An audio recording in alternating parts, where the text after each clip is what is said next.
Vibes Radio #morning vibes. It's 22 minutes after 7. Guys, tuko MVP report. Tutakupatia chance ya kupiga simu ikifika hapo hivyo 7:50. Phone lines will be open. Right now, I just want to tell you that we're hanging out with the one and only Harrison Mumia, founder and president, Atheists in Kenya Society, as well as Helen Kathure. She's the vice president of the Atheists in Kenya Society. Aya, Kev, haraka. What's happening up hivyo kwa The Standard? The Standard, the Kenyan Bold newspaper manze, from page yake noma sana Kev. Inalia KCSE. Tukubaro kwa mambo ya masomo. Yeah. Where did these 175,000 students go? Transition. In 2020, over 1 million students joined Form 1 under Uhuru administration. 100% transition from primary to secondary school policy. But the just released KCSE examination results show that only slightly under 900,000 students sat their test. Where did 175,000 go over the 4 years? Yeah, damn. Page 2. Yeah. 175,748, those are the students who cannot be accounted for and may have dropped out of school in the past 4 years. That's a huge number, 175,748. Hey, okay, keep it moving. At 2020, yeah, a number of students admitted to Form 1 walikuwa 1,075,201. Alafu the number of candidates who sat KCSE in 2023, hiyo hao walikuwa wameingia. Sasa wale walikalia ni 899,450. So kunaweza kuwa na factors more benye lead to the reduction of these numbers. Obviously kuna, vitu natural kama death, for example. But, dropouts, after 2020 kitu realize, maybe Harrison, you can jump onto this conversation. Many people started questioning, first of all, the whole point of education. Wazee wakaanza kusema, you young man, so you just come and start working hapa hivi. Kuja hapa ufanye kazi kwa shamba. Chukua ndudi uende ufanye job. Because the problem here is, hata unapata mgaisa kisha graduate of Form 4 ama kampo, bado ana job. Let me say this idea that we have to publicly, mainly maliza Form 4, nikapata certificate yangu, I went to campus. I think what we need to do in this country is to stop glorifying hizi masijui A, sijui alipata B, sijui alipata C. We are having that problem of saying now the Ministry of Education comes and says, now this school was the best, this kid was the best. Now the media starts throwing photos of sijui mseme kama, now nilipata A. Let me tell you, we know that success in life has nothing to do with grades. There's so much that goes on in life. Vitu mob sana ufanyika as you go. Some of us who have been through that, we know that our grades are not what has made us to be where we are. Kuna vitu mob. Kuna how you relate to people. You don't taught that in school. Kuna networks that you create. We're not taught that in school. So I have a problem with that. So me nataka to encourage, I think the government should stop this thing of, this one is the best performer, and the media as well. Let's just bring that down a bit. Let me ask you, so that everybody's education is not about. Do you think it's possible to standardize education? Zile shule zenye ziko Garissa, let's say for example public schools, zikuwe na the same quality of education infrastructure with the schools in Nairobi, because I think that's the problem here, Pia. Yeah, I think if that can happen, that would be really good. And I think also for me, ushayo na US ati wame announce sijui certificate ati nini, like UK. Have you ever seen this happen? Nothing. In a developed country. So what are we doing here? Now I say wakwata mbele yetu in terms of even education, it's free for them. So I think what you're saying is also very important. Wacha mtoto akiingia shule, whatever anasoma huko Garissa is what the same situation. Exactly. And I think investment in education is what I think the government needs to focus on. Kila mtu akiingia shule, kitambo, I think this used to happen some time back. Unapewa tu zile vitabu mtu wa Garissa atapata, ndio vitabu zenye huyu wa Nairobi atapata. And I think that is una levelio education standard. Na sasa hiyo kasa hapa umebonga kitu deli sana juu wazazi wengi sasa wanaumia hapa nje. Juu unapata kitu moja Kev. Unapata mtu ameenda grade 1. Mdogo wake yako PP2. Unanishika? Lakini akam PP2 anapata textbooks zimechange. Ule wale na grade 1 zile textbook alisoma, si zile amekam anafundishwa saa hii. Sijui watu wengi wao. Sasa kuna hiyo problem ya transition to CBC pia. Unapata sasa content ya hizi mabooks. Unapata sijui ya PP2 kind of similar to your grade 1. Alafu mara sijui, there's a lot of confusion, bro. Na kitu tunasema. Alafu kuna another, I think there's a cartel ina happen. Either government na mezea amemezea, mimi tuna whistleblow.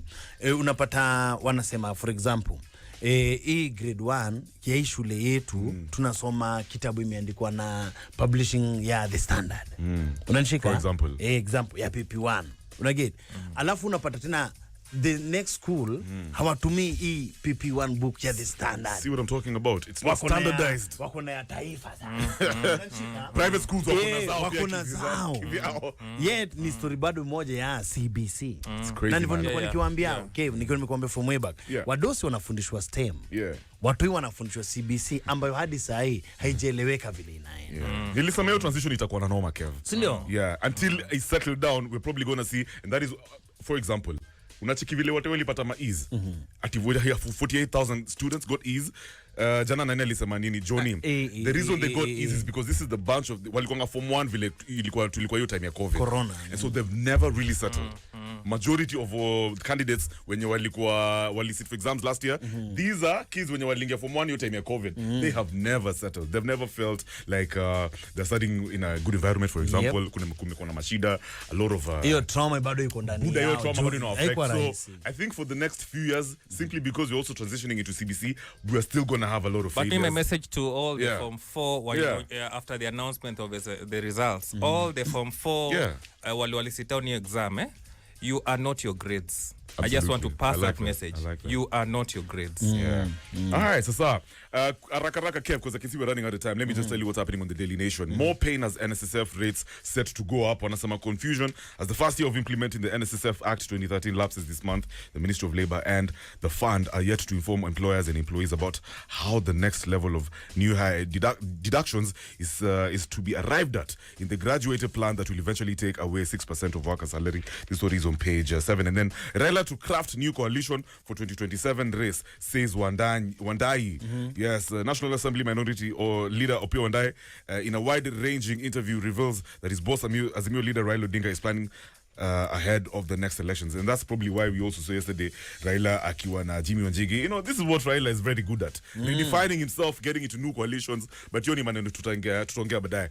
Right now, once again, we are hanging out with Harrison Mumia. He's the founder and president, Atheists in Kenya Society. And of course, Helen Kathure, VP, Atheists in Kenya Society. First question, Harrison. Yes. Buddha. Jana vile tulimaliza mwaka last year rather, and then yes, early this year kumekuwa na stuff ya TB is called what? TB Joshua. It's been trending for the longest time ever. Jana nilijaribu kucheki. I watched I think the first episode. I didn't have time really those. And shocking stuff, Buddha. Shocking stuff. What wanasema, it's almost as if he's operating a cult like he used to operate a cult like it was a cult. It was a cult. Let me tell you something. Yeah, so what's going on? What was your assessment of the whole documentary? TB Joshua is now a representation of now say like amekam sasa ku wase wafunguke macho. This guy was a cult leader.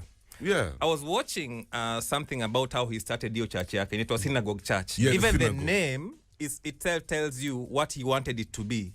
Synagogue, of course, is a name Christians know. What did Jesus do? Sijui alienda kwa synagogue. What was happening? You remember that story? Yeah. It's a biblical story. So TB Joshua climbed a mountain and claims, kitambo anze hiyo church alienda kwa mountain fulani in Nigeria. Aka claim that he met Jesus. He had a conversation with Jesus. He met Paul. And Paul spoke to him, and God told him that he's going to be now a leader and a very great person. So he came down from the mountain, and you can see what he's doing at this point. He's trying to portray himself as some sort of Messiah who has been sent by God. So that is what he did. He climbed down from the mountain. Na alikuwa recorded hiyo time, by the way. Akishuka. Akipanda, akishuka, akilalia mamawe, sijui nini. You always have to be a camera, Rob. Lazima camera ikuwe Rob. Watu wacheki stuff. Highlights. Yeah, manze, alafu hiyo story, then kuna msana narrate hiyo story ati this man of God went to the mountain, met with God. God akamtuma kukuja down from the mountain, and then now he picked disciples just the way Jesus did. You know, and now that is how a cult is formed.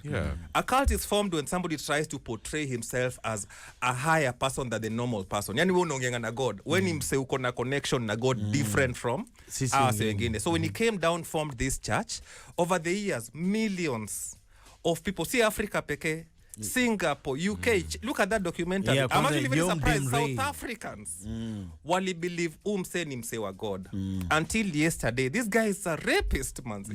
Before we This get guy, to that, like seriously. before we talk about hizo allegations kukuwa rapist, alikuwa na defile watu nini, there's also a part where nilichikiwa zunye fulani wanasema, and the moment I saw the miracles, I saw how people got healed in the videos, I was convinced. I was looking for something deeper, but when the moment I saw TB Joshua healing the sick, instantly nilinge your box. Yeah. Bruh, like, is this thing real? No. Does he actually heal people? Because even I was confused. Nikasema, wait, hold. And in fact, hata hapa hivi Kenya nimesikia there's some guys who actually heal, watu walifufua the dead.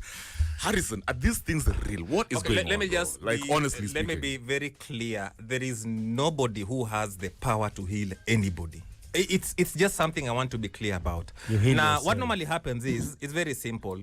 Kuna watu wenye wako, obviously, everybody wants to be healed. By the even me, I want to be healed for free. I just want somebody to pray for me. Na nipone. And the people who lead cults understand the psychology very well of human beings. Who doesn't want to be healed? Think about somebody who has cancer. I mean, mahosi zote, hakuna dawa. So by the time you're coming to this guy, he's telling you, I have the power to heal. Of course, you're going to try it out. And that is how these cult leaders and religious charlatans, like TB Joshua and the rest, that's how they con people. So you're saying miracles don't really exist? There's nothing like a miracle in the world. Mtu asikuje kukudanganya, ati nitakuponya katika jina la Yesu. Hakuna kitu. But let me ask you, Helen. You know, it's interesting. Tukianza hii conversation ulisema you're a spiritualist. You're not religious. Yeah. You believe in higher power. Like there's some there's a source out there. There's an energy. But ukisikia vile ukichikio documentary ya TB Joshua, for example, and even in your own life, and maybe also in other platforms, we are seeing human beings say, let me not say Africans, humans, for example, and I say, you know what, I can testify, I can actually tell you guys, you know, I've been there, my life changed ever since I started praying, manze. Suddenly nikaanza kupata ma calls nini. So are we saying like you've heard how Harrison miracles don't actually exist? No, amesema miracles don't exist. That's a lie, you know. But kuna watu wana testify, kuna watu wanasema, I'm telling you guys, I was a witness. I saw this guy's life change. Guys amekuwa kiomba, suddenly my jobs, blessings. What's your assessment? What is your thought about people who actually say they've experienced changes in their life because of having some sort of spiritual connection with higher power? Okay, I think ukiendelea na hiyo documentary kidogo, there is some video editor alisema exactly how they were doing it, because most of the people wenye wanasema I saw this, I did that, they saw this on social media or on, was it Emmanuel TV, I think, for TB Joshua. Yeah. And they were saying vile wanaleta mtu wanasema ni leg cancer. I don't know if you saw that. Nilicheck, yeah. Wanasema ni leg cancer, pengine alikuwa mwana dogi, alafu wanambaya dawa for 6 months, alafu wana edit your video ya before 6 months and after 6 months, then they say it's the same day at before and after prayer. You see how ridiculous it can be? Yeah. But I think the issue of healing, I don't think anyone can actually heal you per se. I think it only comes from within. Like, you are the one who has power over your own body.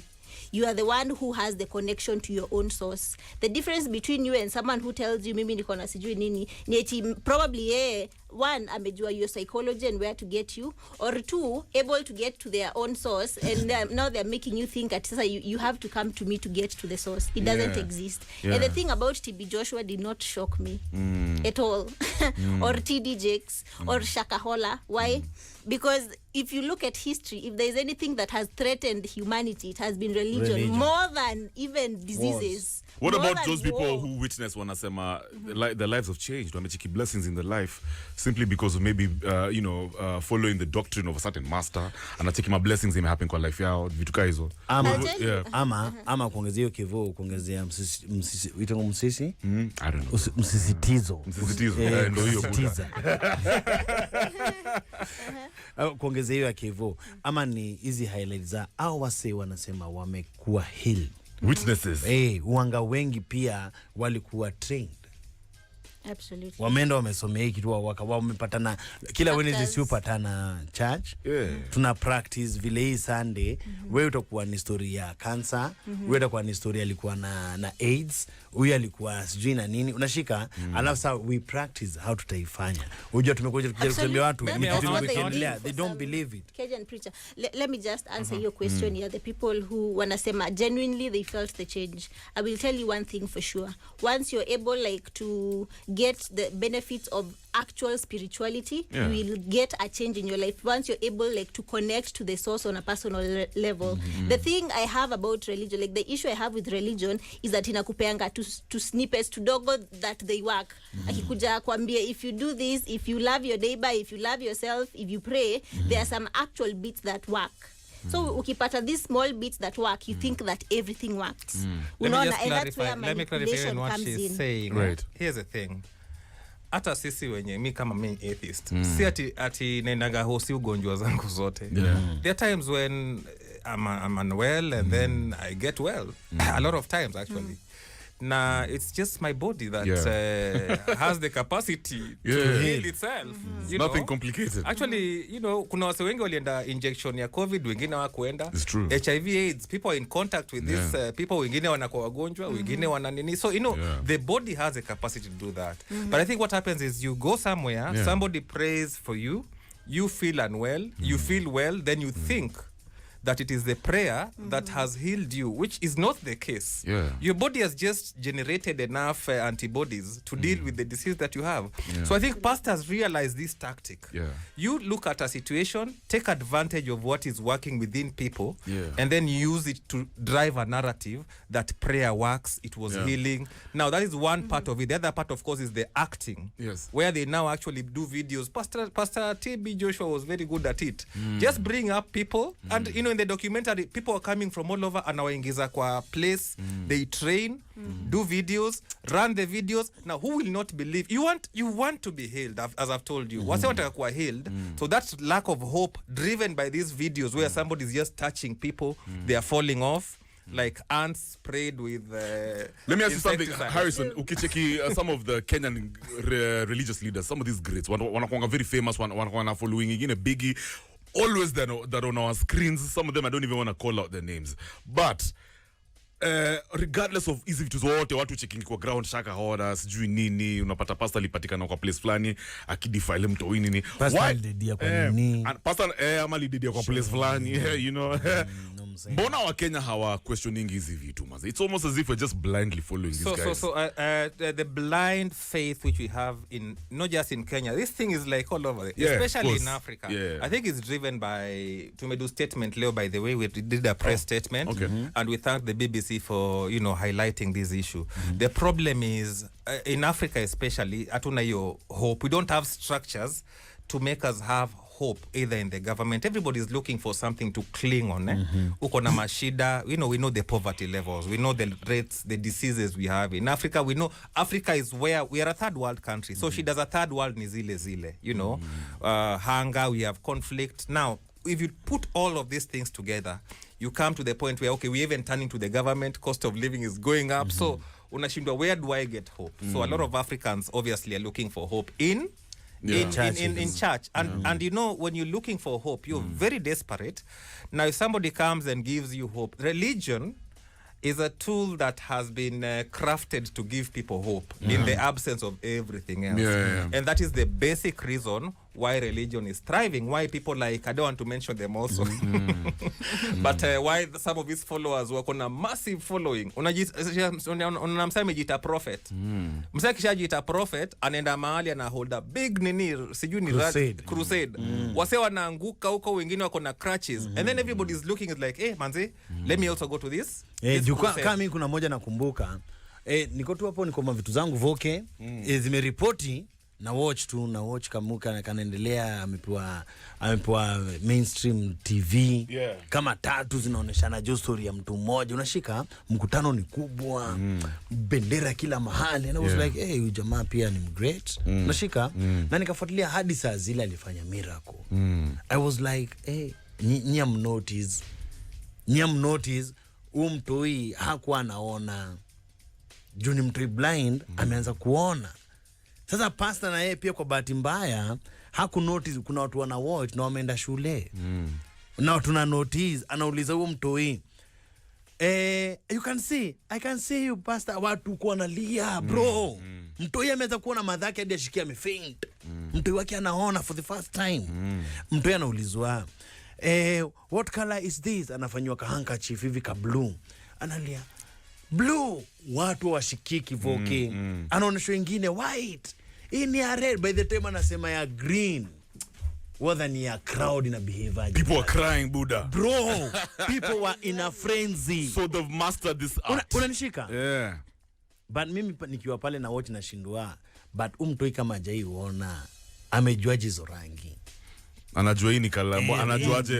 Exactly. Isn't it interesting? So, nizo ndio tulikuwa jaribu I want sababu. to quickly just And add I'm on. like, so I was like, kuna three people very difficult to advise in life. A woman in love, a man with money, and an African woman following a prophet. Shikilia hapo hivyo. Now we'll come back. Let's take a short break, Helen. Guys, tuko na Harrison Mumia, founder, president of the Atheists in Kenya Society, and his vice president, Helen Kathure. She's here with us. Na tunaongea mambo ya religious cultism. It's 7:42. We'll be back in a bit. Na cheki Buddha, hiyo stream ni noma. Maswali pia, we are very, very welcome. Unaweza tupigia simu. We are welcome, not we. You are welcome to give us a call and ask any question. If you have a comment, well, we'll be very open to engage with you. I've got some Shaggy Ninja Men.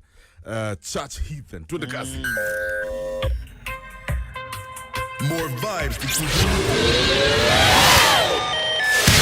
This is the modern vibes on Vibes Radio. This is Morning Vibes, Kevin Kevo Badman, and we're hanging out with Harrison Mumia, founder, president, Atheists in Kenya Society, and of course Helen Kathure, she's the vice president, Atheists in Kenya Society. Leo tunaongea story ya religious cultism. There's a comment over here that I just wanna read a raka. This is by let me get it. Chege Alosias, anasema it's unfortunate that cultism is widely practiced by religious fanatics. From the word culture, them churches have their different culture. Una get? Yeah, no and Helen, ulikuwa umesema no matter all this information we're seeing about kina TD Jakes, TB Joshua, Pastor Ezekiel nini hapa kwetu Shakahola watu tusijifanye Shakahola hapa. Yeah, hizi stories zote tumecheki kwa news. Somehow we still don't believe. We don't believe that, you know, what kuna some sort of cult. These people have their own evil agenda. We make excuses for them. Kwanza tunawa justify. Mbona unadhani atubelieving yani? Why are we so slow to accept that religious institutions are actually leading us to the wrong? Bro, zime break everything. Yeah, kwanza ni agree na Harrison vile alisema our hopelessness and our especially economic situation ndio inafanya tukue very vulnerable to such content. Lakini the main point is indoctrination. Let me give you a story. Okay, not a story, a fact, a historical fact. When the missionaries were coming like to Africa to colonize, you know they were told by their colonial masters focused on the children. I'm talking about the missionaries who brought Christianity to Africa. Wakawambia focus on the children to a point where when whatever you tell them disagrees with what they are told at home, it is you they'll believe. Exactly. You see now? So once grow up ukiambiwa this is how it is, you need this external deity. Because unaonyeshwa a picture of a blonde haired man and blue eyes, unaambiwa that's Jesus, you're supposed to kneel before that, do this, do that. You're indoctrinate, you're reinforced that again and again and again since you were little. That narrative kanawekwa. Exactly. And it's proved to be a very successful strategy. Yes. So wakati waliambiwa focus on the children, that's exactly what they did. Which children did they find? Your grandmothers. Sindio? Ama your great grandmother. Akafunza mamako. Alafu wewe ndio ukafunzwa. So when you're growing older, as you're teaching your kid, you don't even know the harm that you're doing to them because already imekuwa like a narrative that is accepted. All right, so I'm seeing many calls. Kabla uchukue call moja. Yeah, 0719012700. Mnaweza piga simu. Yes, go ahead. Kuongezea nguvu ya mdema hiyo story ilikuwa ni King Leopold. Alikuwa ameandikia missionary walikuwa wanakuja Afrika kwanza Kongo. Akawaambiaje, your action will be directed essentially to the younger ones, for they won't revolt when the recommendation of the priest is contradictory to their parents' teachings. The children have to learn to obey what the missionary recommends, who is the father of their soul. You must singularly insist on their total submission and obedience. Avoid developing the spirit in the schools. Teach students to read and not to reason. Their dear patriot are some of the principles that you must apply. You will find many other books which will be given to you at the end of this conference. Evangelize the niggers so that they stay forever in submission to the white colonialists. So they never revolt against the restraint they are undergoing. Recite every day. Skia hiyo. Recite every day. Affirmations. Skia ile aliwapatia. Those are affirmations. Wasomange hii. Happy, and I quote, happy are those who are weeping because the kingdom of God is for them. Yeah, that's the biggest lie, yani. Well, yani teseka because kuna saja huko. Na kwani saike, watu wanateseka wakigojea nini? Wanangoja kingdom of heaven. Unanishika. The streets made of gold, milk and honey. Hata sivyo mnambionga happy are the poor. Happy are the poor. And peaceful. Like really? Accept your status as a poor man. Happy are the poor? Yeah. No And way. you see why also our education system is failing us, because it's the kind of content that we teach to us. Wengine China wakifunzwa technology and all that, sisi tunawafunza religious education. Exactly what you see. Let's talk to an MVP that is the Morning Vibes people. Kama kuna swali ama comment, guys. We have Harrison and Helen over here from the Atheists in Kenya Society. Hello, Vibes. Good morning. Yo, niaje? What? You guy, Buddha. He's a Buddha. Katumo, man. Good morning. Niaje. Tuko fiti hapa hivi. Tuko fiti sana. Kevin Badman, uko na swali ama comment? About this, hii conversation imekuwa hot sana hii asubuhi kwanza. Yes, Big ups. Nimesikia huku kuna maprezo wa Atheists. Hata mimi nakuanga Atheists ni venye sitakai kuongea. Ala. Ndo hapa sasa watu wako wa president is here. Enda kwa website, bro. Thank you for being part of us. Go to the website, register. Tuko na meeting sato, by the way. Bu register. Thank you. Wapi? Tuko na meeting Iko wapi? Enda kwa website. Alafu tupatane huko. Register as a member. But tuongea bado story ya meeting kabla tutoke hapa. Baba. Nimesikia hii kwanza hii religion ndio imeharibu watu wengi sana. Man. True. Hadi religion inakuambia ufanye hivi, but the Bible yenye ilikuwa tu ile ya kitambo. Unajua kama mzungu ile time wakaaku amekuja. Mwafrika alikuwa anaomba Mungu wake. Yule nature, yule Mungu mwenye alikuweko kabla huyu mwenye unaonana kama image moja inakaa Jesus ati ni mweupe. Hakuna Jesus mnasikianga ati anakuanga mweupe. Jesus, God ni God. Exactly. God is not a human. Asante sana Tuvo man maze. Big up on yourself. I'm ready. Good morning. Karibu sana Buza. Tunaongea na nani? Unabonga na madawa le. Bro, umesikia hiyo conversation tuko na Harrison Prezo wa Atheists in Kenya Society na VP wake Helen Kathure. Kuna swali ama comment? Mimi sina comment wako chojo, mimi niko wajia tuko Haitali. Umebambika neo vibe? Niko vibe yadi iko chonjo. Alafu pokevo ndani wangotie. Sawa, wawili pekee bro. Wacha ningotie wife yangu wa Erin akiwa Murika, wacha ningotie mama, wacha ningotie Riko na Kururura akiwa kasafari mwenyewe. Asante sana, big up on yourself. Jerry, good morning. Big up Badman. Baba. Gotekeni nyote hapo hivyo. Yep.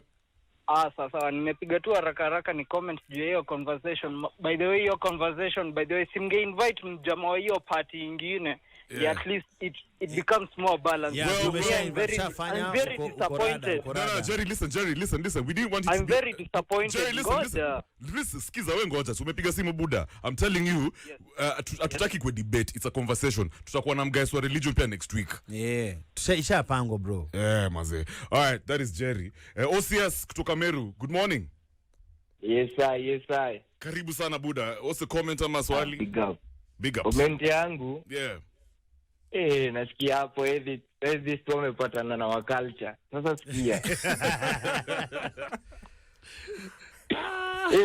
Sema. Bede juzi nilikuwa napita tawa pangovo ndo nafanya katacho.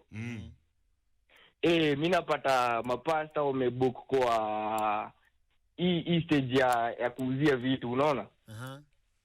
Wana preach na watu wana hawk. Na watu ndio hiyo sasa. Alafu wanaambia watu msikize na msikie kitu tunasema, unaona? Mimi kitu nilijiuliza, hao watu kila day wanga wanaenda hivyo. Wanga wanatoa food yao wapi? Si hapo ndio food iko bro. Bas, sasa mimi nilikuwa nafanya kazi ya mechanic huku chini, nikupita tu ningekaa hapo, si ninge waste time yangu tu juu kumsikiza, lakini ni kila day na mimi huomba na mimi sivyo kila day kitu yangu ndio siendangi touch. Sasa mimi ndo ninasema hawa si wamekuja leo wanatuendocate bado. Acha tu wasikize tuone vile inaenda. Exactly. Big up on yourself, OCS manze. So na cheki vibe na we're left with about 3 minutes to the top of the hour. Next hour we're still going to continue with it. Maze juna cheki due to public demand. We can't just can't stop it right now. Kuna mseme niambia ati Batman jo una evidence. Evidence ya? Ya hiyo leta nimesema unage. Sasa niko nataka kumwambia tu in the simplest way for Malepia nizaipata. Skia, the above speech which showed the real intention of the Christian missionary journey in Africa was exposed to the world by Mr.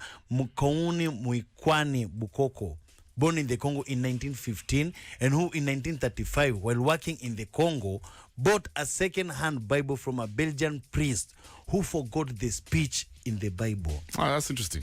I'm a clarify hapo hivyo. All right, we will further this conversation. Let's take a short break. Tutasikiza hapa hivi some bad blaze fire and tribal kush. It's 3 minutes to 8. Remember Harrison Mumia, founder and president of the Atheists in Kenya Society, and of course Helen Kature, she's the vice president Atheists in Kenya Society. Today it is all about religious cultism. Good morning.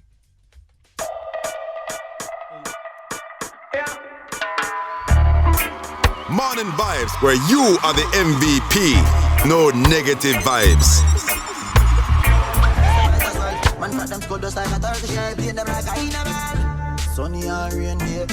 Numbers don't lie.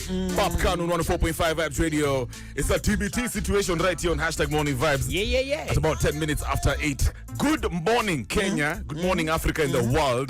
Do remember unaweza tupata on channel 172 KTN BTV right there on Star Times. Yo. Yeah, bro. The frequently. Kama kawaida mbio mnaweza kuambia Nyeri Micah at 98.8, Mombasa 98.7, Meru 107.1, of course 104.5 tukiwa areas za Nairobi na Cave bado nikipeleka wadhijo na motaratara na wachanua manze. Watu wangu MVP jo, remember manze, tazama utuzwe. Ndio game inaendelea sasa, especially kama wewe ni mzazi na unajua jo manze ma school fees ndio time ishafika. All you got to do ni simple sana. Ingia kwa simu yako hapo, ingia tazama utuzwe, pay bill eka 145656 manze, account unaweka initial KM manze. You can play my people, you can play with as little as 20 bob to 100 and una stand a chance to win 20k to 300,000. And believe you me my people manze, believe you me, kuna watu wanashinda already, wanatangazwa because after every hour wanatangaza mshindi. Who knows, you can be the next winner manze. Unaweza kwa wewe unatoka na hizi maganji for mwanzo wanaingia 15th manze, ni simple bado ujipange sasa bro, anza kujipanga. It's money na tumesha kurushia hii ni kurushiwa hii ni kuonyesha tu bro, so peleke kwa kisiagi. Simple sana manze, pay bill 145656, account wake initial KM. Is that simple manze, unatena from mbao to so na una win 20k to 300,000 bro. Tazama tuzwe. Once again guys, we're hanging out with Harrison Mumia, founder and president Atheists in Kenya Society, as well as vice president Helen Kasure of the same organization, Atheists in Kenya Society. Now, as we further this conversation, due to public demand, also wamebambika sana na hii vibe. Remember to copy for live on Facebook as well as on YouTube. We talked about indoctrination. Helen ulisema that's the problem, as watu yani wanakuwa indoctrinated from a very young age. But you know, we're living in the internet age. Tumeanza kuchekipia the number of humans going to churches, all these religious institutions pia inaanza kurudi down sana. Is it because of access to information sasa? Kwa sababu unachiki kitambo ilikuwa easy tu kukatia magazi, you know, tell them anything, rubber narrative, push a narrative. But now there's so many narratives out there. There's so much access to information, access to documentation out there. So the internet is a blessing in disguise. Sindio? It is, yeah. Talk about that. And I think that's what's trying to liberate us actually. Like for example, this is when we are having this conversation here. This is a conversation atunge have like in 2006 or before that. Because most people, the only information we have ni in books, and what's in books zenye tumeletewa. Remember, this is the religion, this is how you find God. You don't have that wide access of information. Like in Isai, now that we have YouTube, like you can even see these things. Like people are doing their research even on YouTube. 10 bob and you get some good content on actually finding the truth. Like finding the truth. And I think like that.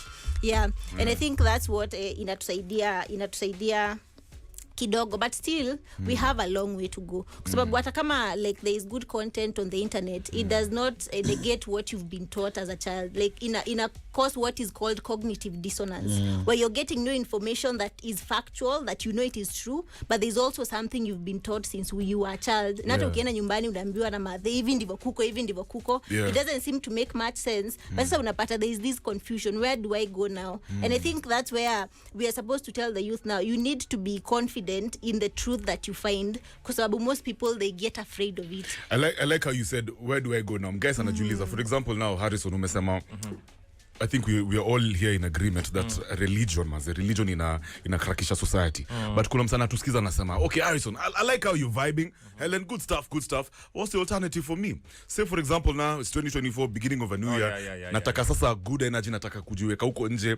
I want to know that things will be good out there. In future especially.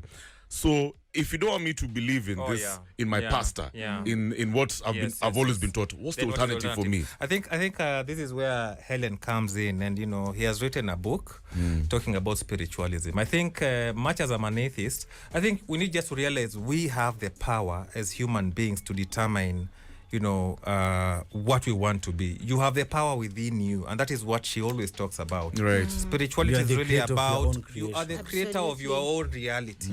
Ukitaka kuenda hivi, eka effort, enda hiyo side. Ukitaka kuenda hivi, instead of saying my pastor is now going to teach me or tell me or preach to me or teach, or he's the one connected to God, realize that you have the power yourself to determine your own reality, your own life, and I think that is where now Helen comes in. Mi mwenyewe musema, okay, maybe I don't realize it, but I think the way I live my life is without the religious aspect, I determine vitu zenye nitaka kufanya. Let me ask you, your stuff in vile Harrison amesema, me myself, I'm a creator of my own reality. Is that the most important information Mwafrika I find out? Absolutely. That is not hata kitu ya kukumotivate. That is a fact. Na hiyo ndio alinyang'anya. They have proven. Tulikoshajua, I think. We knew. We did. Now mitawaambia one thing that no religious leader will ever tell you: believe in yourself. Stop believing in, I don't know, your pastor, I don't know, mnamuita mama and daddy squeezy. Stop believing. Daddy. Believe in yourself. You have hiyo kitu yote unatafuta from them. You have it inside you. You just need to realize that. Yeah, Kev. Ni noma sana Voki. Mimi na like Joe so far vile mambo inaenda. Na unaambiwa my friend Harrison. Kuna watu wengi wajaibe adogeri. Christianity did not become for example, religion did not become big hivi because of the quality of his teachings, but because of the quantity of its violence. It's called the Inquisition, which I think we all know. Okay, some of you might not know it, but Inquisition was a period in time during the spread of Christianity. You have to remember, Africans were never Christians or even Muslims. The Inquisition was a period where even in Europe, it was introduced in Europe as a religion, and if you refused to accept to be a Christian, you'd be killed. And this is how it has spread through violence, as you're saying. So we don't know the history. Shida ingine tuko nayo as Africans, tulikubali kitu without knowing imetoka wapi, ilikuwaje. And I think that is what we are challenging Kenyans. And we are an atheist society, but we are challenging Kenyans. Look, tuko na internet saizi.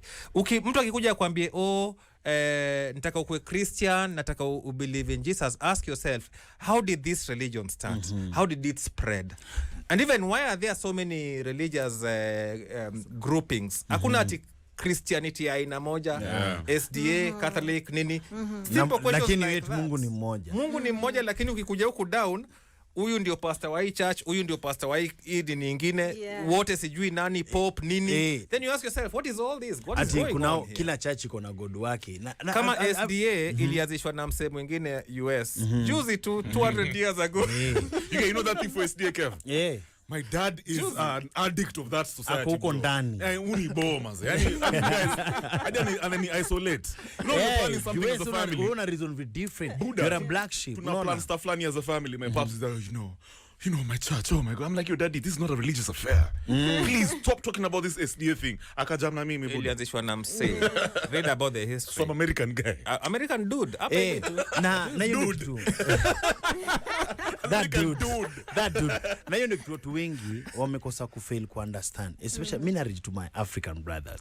Na kitu ya kwanza Muafrika anafaa kukubali kwanza ni ati Christianity ikikuja Africa haikuwa inaitwa Christianity, iko inaitwa the Christian cult. It was a cult. Unaget?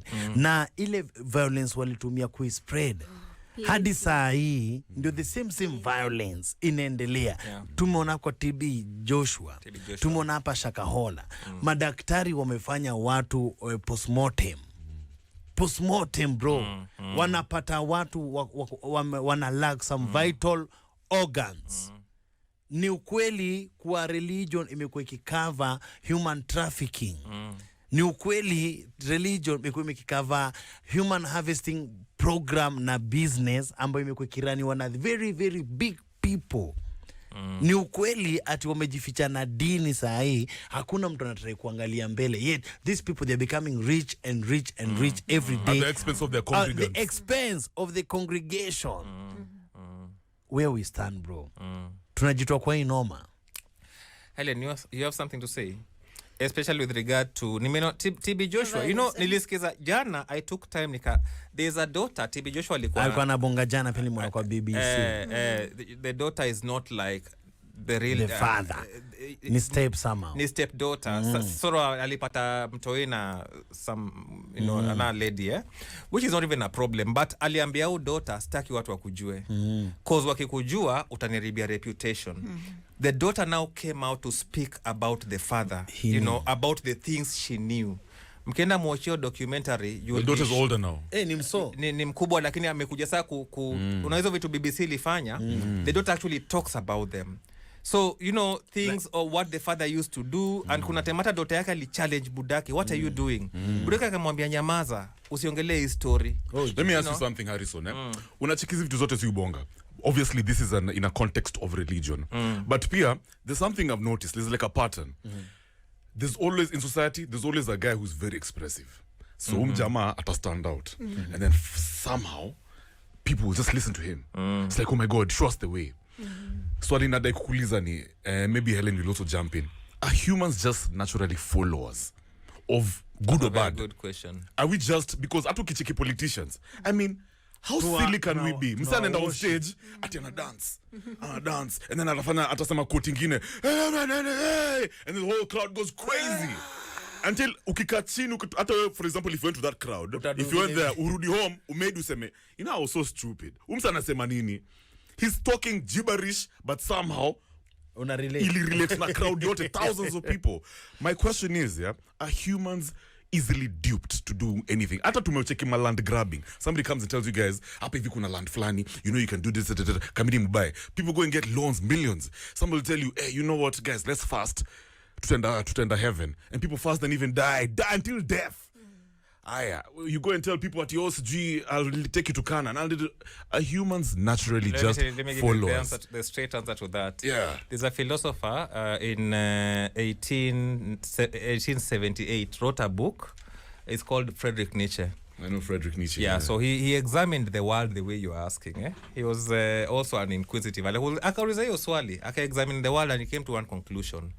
Majority of human beings actually stupid. Now, this is a fact. So, yeah. This is a fact. I think it's true. We can't run away from. Yeah. So if you take a sample of 10 people, 8 of them are stupid. And if you find people who are intelligent, like the president of the Atheists in Kenya society, they are very few. Tuko kidogo, utapata percentage ni 20%. And that's just, ukishikwa any population, majority of people are likely to be unreasonable, irrational, make some irrational decisions, and that's just the way it is. Unfortunately, even Diokuko. And so these few individuals who we celebrate, who we idolize, rappers, celebrities, they take advantage of the iyo statistics to the it's like wame realize you're no game. And look at even kaletu wale wase wako different, wase ufikiria, wase uchallenge vitu. They're not many, si wengi. Utapata ni mmoja wawili watatu, hata kwa nyumba, hata ukienda kwa village.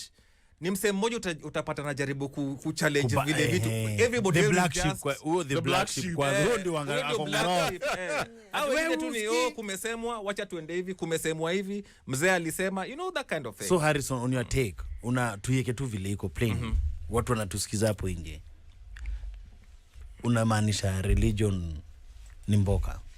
No, religion is a business as far as I'm concerned, and it's a business based on what I'm telling you. Yeah. When you realize 80% of people can be lied to, and they are wanna exist, what do? You start a business that is based on sustaining that lie and giving them hope, and that is it's very easy. Yeah. I also believe nikianzisha church itakuwa na followers wengi. I believe that too. That's true. Because I think I'm So you guys have also realized mko na hiyo power. As we move on, guys. Vice President atakuwa nini pastoress ni You are pastoress Rigiji. ama ni prophetess. Mom. Yendo atafanya kazi ya Rigiji, yendo atamobilize. Anamobilize fire. Let me ask you something, Helen, before you take a short break. There's something that we're very passionate about hapa hivi kwa hii show yetu, mimi na Kev. And even our brother Steve Jr. who's in America. Anakuwa na hiyo show yake ya Sunday ni Awakening. I believe, Harrison, you know it. Yeah, some host huko. Africanity. That's how it's pronounced, Kev. Africanism. There's Africanism. Yeah. And then what about the whole the okay, let me just continue with this. Africanism. Our African, our culture and our beliefs, vitu hizo. So Kevin is a deep African, very cultured man. So he's also spiritual, I guess. He believes in our the power of our ancestors. So Liliza Harrison, what's the alternative? Yeah, and he said, you can be a creator of your own world. But when you look at this Africanism, ukiangalia vile watu relate nayo sisi kama Afrika, for example, siku hizo watu sema nah man, hizo ni juju bana, it's evil. You know what I mean? But kitambo ilikuanga way of life. That's how we connected with the spiritual world, with higher power. Do you think Africanism could be a legit alternative to the Christian amanism religious institutions? Yeah. Should we go back to those days? I think it's the safest thing that we can do as Africans. Why do you use the word safe? The first question is nani alisema ni juju? It is the white person who came and everything else that we did was considered black magic, voodoo. Hadi sahi wa majue wakipractice their own like spirituality inaitangwa nini? Sinaitwa voodoo. It is not us who said it is. Ni wao walikuja wakatuambia it's voodoo. And yes, maybe it was not perfect, but it was our own. It was what we knew as our way to connect with God. Now they came and took away God, and then they brought religion and told us this is how you find God. And that's why we are struggling. Like unapata hata sahi the West is changing their values. Wanasema let's start blessing homosexuals marriages, and most of our Africans like us Africans atuoni kama in line with our values. But so we don't know what to do, because that's what we've been taught spirituality is, tutaenda wapi. And I feel like once we start retracing our steps back to what we were, our history, our culture, we may not practice everything due times have changed, but we can take bits that actually worked. It will give us a sense of identity as well? Absolutely. Inaitatoa the inferiority complex. Because now what we are doing is that unaletewa someone who does not look like you, and you're told this is the image of God. And how do you know how the subconscious mind is conditioned? Through images. So hata kama unaambia watu, I know God is not white man. But your subconscious imeona that image from since you were a child. So subconsciously you still worship white people, because you're told that is the image of God. Indoctrination. Harrison, can we go back to those days? Is it applicable? Is it realistic now? Yeah, in this era of the internet.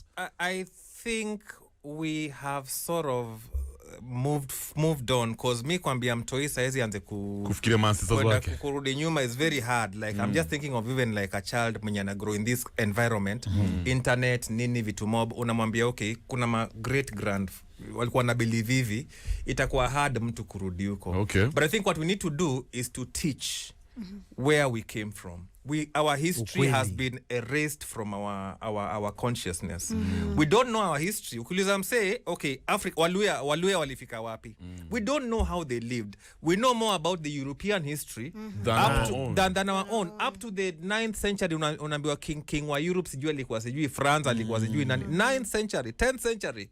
king wa England tunajua mpaka 12th century. Tunajua huyu akitoka nani ataingia. Kuja Kenya, uliza tu msee 10th century tulikuwa wapi? What was going on? We don't have our history. We don't have our culture. And yet we had a lifestyle. We had a lifestyle. We used to live. Now, on top of that, we need to teach our history, and instead of teaching, kama education system, it enough to introduce some of these things. Yeah, our education system is also messing history. up. But is there enough documentation, bro? For maybe I think some books, Zico.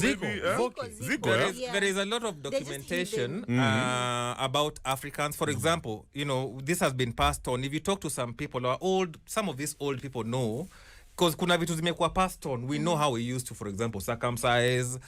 Kuna vitu tulikuwa tunajua about praying under the mugumo tree, vitu kama hizo. We need to just bring all this information together and put it, hata kama it end up as far back as nini, let us preserve what we have and let it go on to the next generation. All right, let's take a short break. Guys, we're hanging out with Harrison Mumia, founder and president, Atheists in Kenya Society, as well as Helen Kathure, vice president, Atheists in Kenya Society, sorry. This is the Modern Vibes on Vibes Radio. Stealing in the name of the Lord, Max Romeo, 104.5 Vibes Radio. Karibu sana kwa show. If you're just joining us, mi naitwa Kevo Matara, your local energy provider. Kevo Badman is also in the building. We are hashtag Morning Vibes, even though tunapatana across all platforms. And of course, we're about to wrap up the conversation with amazing friends of ours. Harrison Mumia, founder and president, Atheists in Kenya Society. And of course, Helen Kathure, she's the vice president, Atheists in Kenya Society. Guys, it's been such a fire conversation, but Harrison, take it. You wanted to touch on the beef you have with mainstream media. Yeah. In Kenya. Yes. In Kenya, I think to me observe over. I think it's because the way we were colonized, took a independence, took a mainstream religion in a lot of areas, education. Now the media also seems to be leaning a lot towards religious productions. Right. Na kitu moja nimeona. This is of course. You can argue that is an agenda the media wants to drive, but I think that the media is leaning too much towards that side. Right. And part of what they are doing is want to make the country to look like we are a Christian country, like we are a religious country. Like there are no other people who are of an opinion that is different or a belief that is different. Yeah. So my na appeal kwa media to balance between religious, like Sundays, for example. If you open TV, you see they have brought a pastor the whole morning, true, man. every Sunday. All platforms. Exactly. Yeah. So I want the media, because as they are doing this, part of what they are doing without them knowing is driving the notion that this is the right thing. Media is very powerful, and they're indoctrinating a lot of families. Pastor atakuja hapo aseme Biblia inasema hivi. Of course, the Atheists in Kenya Society is the opinion that Christianity itself is a problem for Kenya and for Africa. So, and that's why you're seeing TB Joshua na vitu kama hizi. Now, when the media is also driving that agenda, we are doing a disservice to the society, in my view. Right. So, my urge is for the media to try and also open up your space ya watu wenye of a different belief or worldview. Wakuje pia you can have me on a whole Sunday morning. I'll talk about so many things. Yeah. Have the vice president on a whole Sunday morning. Yeah. If you want, we can discuss issues za do pia tunaweza ona kama hiyo ndio issue kubwa. We can do that. But Uzuri siku na show on Sunday fire. Show ya Steve Junior Awakening. Yes. We can have those type of conversations. We can have serious conversations. Exactly. Yeah, and we don't mind even talking with and religious leaders should be free to ask us, why are you this way? What are you thinking? Why are you deviating? We're not misleading Kenyans. Actually nimeona kuna mtu pia amesema tisini madevo worshippers kwa nini? Comment section hapo hivyo. What I want to say is as a president, we were registered by the government. We are not a group that tunakuja tu a cult tunakuja kunini. So the government register society, it normally looks at activities zenyu. That is why they ask for a constitution. So we are registered. You actually can register as part of our society. We accept atheists. Mtukami ni atheists. We accept spiritualists, agnostics, wase wana doubt too. Freemasons. No, we don't accept. We accept like free thinkers, wase tu wa kufikiria. philosophers, historians, we kama we ni mtu unajaribu ku ask questions, unaweza join, because every time we meet, we normally have all these conversations. Are Kenyans asking questions, Buddha? And Kenyans are asking questions. Are they? Yeah, they're asking a lot of questions. Wamekuja kwa meetings zetu, they are asking questions.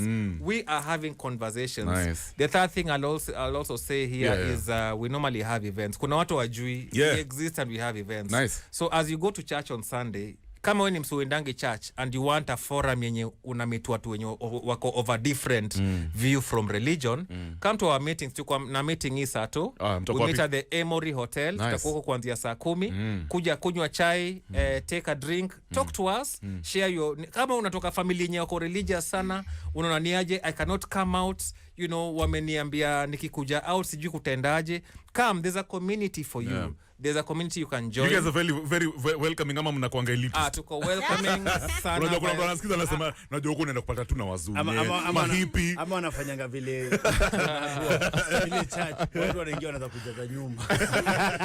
Actually you'll be shocked. Wale wasiokuja ni guys from all walks of life. Nice. All walks of background. I mean backgrounds mob. Wase wamegrow places mob. Mababi, wase wawapi, wase kama kina Badman. Kina sepa hivi. The Africans. So enda kwa website yetu www.atheistinkenya.org. Check out our events, register. We are happy to have you. What's the join? If I want to join the movement, the organization, the community, the society, what's the process? Just fill in the form. Kuna form hapo hivyo. Ena atheistinkenya.org. Type click register. Kuna form itakuja, utajaza tu details zako. Kitu unafaa kujua ni we are not devil worshippers. You're not joining Hakuna a devil ritual ya worship. kuingia. Hatuna ritual, atukulangi wanyama, we don't take your land. We don't do those things. We don't eat people. We don't eat people. Amutishangi mtoto wa mtu.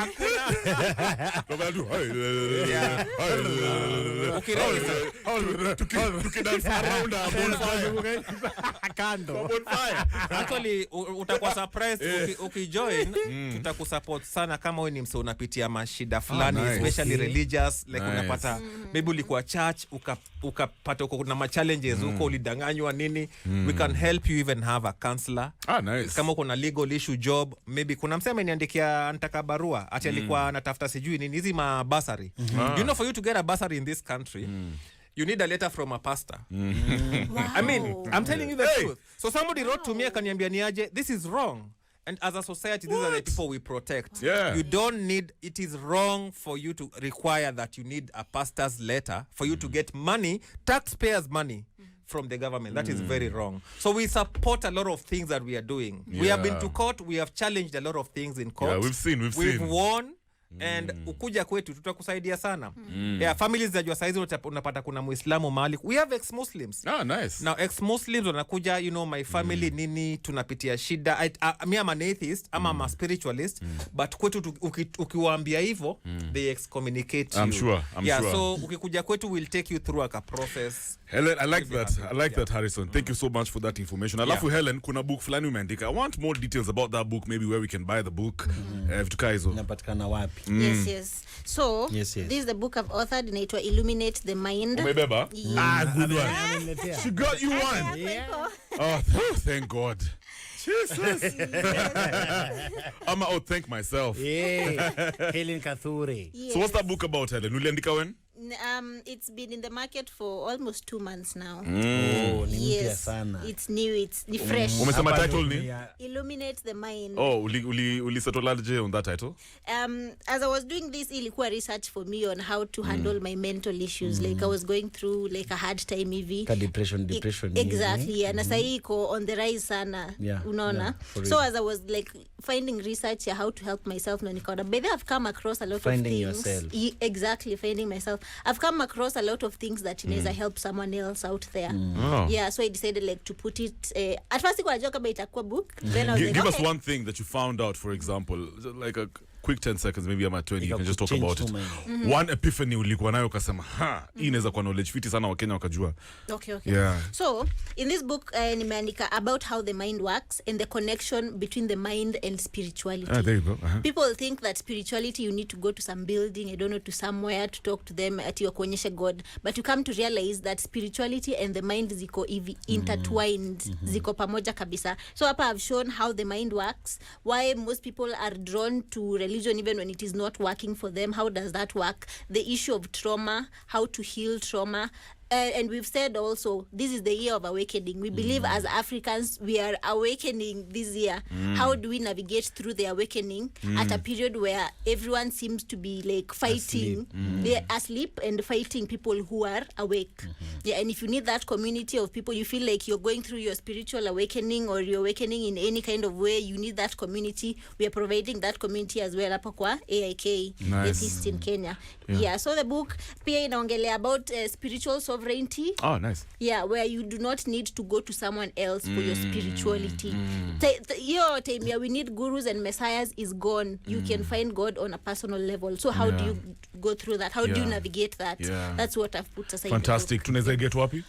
So you can get it kwa website ya AIK. Oh, nice. Yes, you can get it hapa. Unaweza ni DM pale kwa social media at Kathu_Helen on Twitter and on Instagram. Are you going to tell us the price? It doesn't really matter. I mean, no big deal. We care about the value. Okay. So you can also get the book on Nuria, but if ukinipata pale socials ama kwa AIK, you'll get the book at 1,000 bob. Good only. One. Good one. Only. Nice. I like that. Actually, wakisha nini like wakisha nini hiyo whatever hiyo till hiyo nini hiyo what is it called, QR code. Yeah, whoever wins anaweza pia kuna ka game pia bado hiyo game mwenye anashinda manze wanaweza kama by kitabu they help themselves understand. Yes. Kama vile wanasema jo wise man spiritual people manze watu wa culture wanasema hii mafunzo miko from since time immemorial. Now you can only get better ukilook from within. Because wanakwambia self knowledge is the beginning and the end of all knowledge. Absolutely. Kaduri. I love that. You know, that's what I go through every day. Actually, I mean, educate manze yani. Batman has this thing called affirmations every other day of the week, 6:45. I like manze. So this conversation, definitely, we're so excited about fathering them with you guys. Na keeping it real manze pia. Sunday, what do you guys vibes? What do you do on Sundays? Sunday kuna hiyo show ya Steve Junior. Awakening. Awakening show. Okay, so ile tulikuwa tumepita last time Junior. Hiyo wanga kila Sunday na kuanzia hii Sunday kutoka saa 6 mpaka saa 10 na kwa on manzi. Hata kuna hold it down. So in fact tuko tunaongea history ya TB Joshua, watu wakae ready, tuko tunaongea juu ya theme itakuwa oh God help us from religion. Let me not say too much. So guys, it's been real once again. Tumekuwa na Harrison Mumia, he's the founder and president of the Atheists in Kenya Society, as well as Helen Kathure, she's the vice president Atheists in Kenya Society. Guys, it's been real. Tunasema asante sana. Remember, we're live on BTV channel 172 hapo hivyo Star Times, as well as on www.vibesradio.co.ke. Na ukiingia kwa hiyo Vibes Radio KE handle yetu on Facebook utatupata pia, tuko live and on YouTube as well. Kama kawaida. It's been a fire conversation, guys. What? MVPs. Asante sana manze kwa keep it real. Manze, big ups. Twende kazi. Vibes Radio, conscious all the time.